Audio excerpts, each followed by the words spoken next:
provided that if the electronic transmission of the result fails, shall in such a case be the primary source of collation and declaration of results. On February 10th, 2026, at exactly 12 noon, a group of Nigerian senators walked into the National Assembly for an emergency meeting.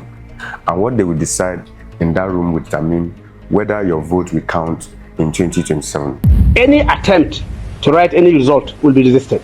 Last Wednesday, the Senate did something that made millions of Nigerians nearly lose their mind. They killed one thing that could actually stop politicians from rigging the election. And now, with protests being planned and the entire country watching, they are being forced to meet again. Here is what you need to know. But before that, don't forget to like and subscribe. Simple transmission. It's not a difficult thing. Allow the elections to go through the normal process. Whoever wins will accept. Talking about the major issue, it began on February 4th, 2026, right in the Nigerian Senate chamber. For over 4 hours, senators voted an amendment to the Electoral Act, one clause at a time. Everything was going smoothly until they reached clause 60, section 3. The clause was simple. After votes are counted at your polling unit, INEC must upload the result immediately to IReV portal, right there, in real time, before anyone could actually touch them. That's it. Just make sure the results you see at your polling unit are the same results the rest of the Nigerians will be seeing online. But when it was time to vote, the Senate said no. They rejected it, and just like that, the one safeguard that could have totally protected Nigerian election was crashed. Senate President Godswill Akpabio quickly tried to calm everything down. He went on TV and said, "We didn't remove electronic transmission. It's still there. We just didn't make it mandatory." There was no deliberate attempt on the part of the Nigerian Senate to delay the amendment of the Electoral Act. Our intention had always been to ensure that what comes out reflects the yearnings and aspirations of all Nigerians. But Nigerians wasn't having it in any way. See, what Akpabio didn't say is this. In 2023, during the presidential election, INEC uploaded results to IReV. Nigerians saw them on their phones. Everyone thought, finally, technology is going to save Nigerians from everything. But then those results got to the court, and the Supreme Court said something that broke people's hearts. They said the electronic result don't matter. The law doesn't say INEC must use them. So legally, they are just a reference. And that's how Peter Obi lost his case in 2023. That's how millions of Nigerians who voted felt like the votes were not seen in any way. So when this new Electoral Act was being written, everyone knew what had to be done. Make electronic transmission mandatory, put in the laws so no judge can ever throw it away again. But the Senate killed it right before it even arrived. Within hours, the backlash was brutal. Former Vice President Atiku called it a betrayal. The Labour Party said it's shameful. Afenifere said democracy is dying. PDP said it's retrogressive. And then the Nigerian Labour Congress said something that shook everyone. They said if this doesn't get fixed, they will boycott the 2027 election completely. No participation, no voting, nothing at all. That was exactly when the Senate realized that was a big problem. Now, talking about why this really matters. When you vote in Nigeria, this is what happens. You go to polling unit, you stand in line, you vote. The votes are counted in front of everyone.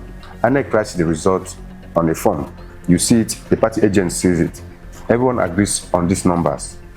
That's the claim part of it. But then, those results have to travel from your polling unit to something called a collation center.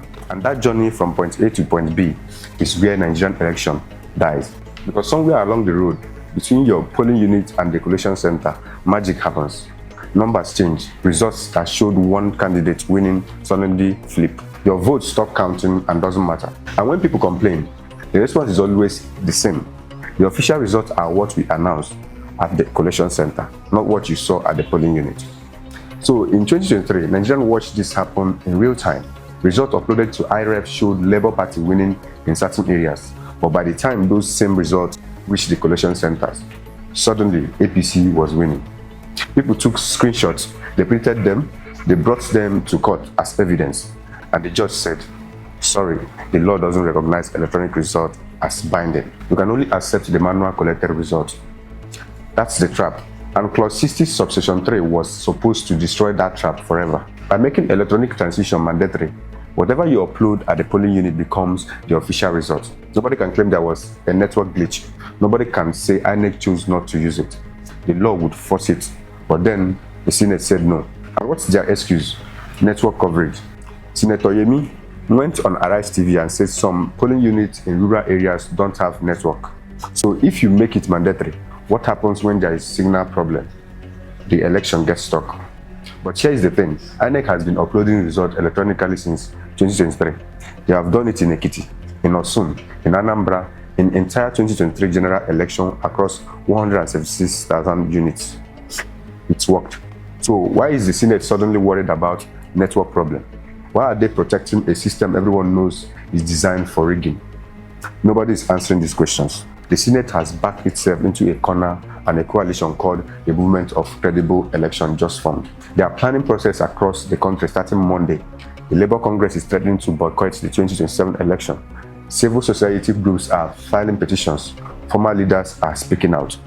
And the Senate President Godswill Akpabio had no choice but to call an emergency meeting. So by 10th, being Tuesday, 12 noon, what happens in that session will tell us everything we need to know about Nigerians' future. If the Senate reviews their decisions and bring back clause 60, subsection 3, it means pressure works. It means Nigerians can still find their foot in the leader's right. It means 2027 might actually be right or be different. But if they refuse, if they stand on their ground and keep the clause dead, then we will know the truth. The Senate doesn't care about a fair election. They care about the system that keeps them in power. And here is the kicker. If the Senate changes their mind on 10th, this bill has to go to the House of Representatives for harmonization. The House already passed their own version, and their version includes mandatory electronic transmission. So if the Senate keeps refusing, the two chambers will have to sit down together and argue it out. And that could take weeks, maybe months. Meanwhile, INEC is sitting there watching. They are prepared for 2027. They have even printed the election timetable. They are ready to go. They are just waiting for a new law to tell them what to do and what not to. But here is what you have to know. The time is running out. In conclusion to all this, their decision will either protect your vote or throw it away. This isn't just about APC or PDP or even Labour Party.